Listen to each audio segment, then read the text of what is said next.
Saya, Wali Kota Palembang, mengajak seluruh lapisan masyarakat Kota Palembang untuk memudayakan gerakan Cinta Kali Bersih, gerakan penghijauan dan kebersihan lingkungan, serta secara bersama mewujudkan taman kota yang indah. Melalui peran serta seluruh lapisan masyarakat, Kota Palembang telah mendapat anugerah Adipura 5 kali berturut-turut, serta menjadi Duta Indonesia di tingkat ASEAN 2 kali, yaitu dalam program Asian Environment Sustainable City Award.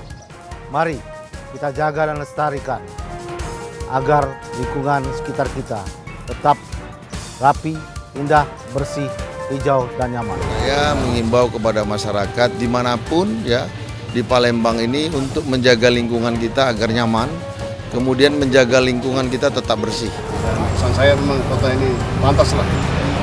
Pantas saya terima kasih untuk Pak Wali Kota karena ini kerja keras dan saya dibuktikan itu. Ini kebersihan ini memang sangat penting untuk kita semua, masyarakat. Palembang go green, Palembang bersih, hijau, dan indah.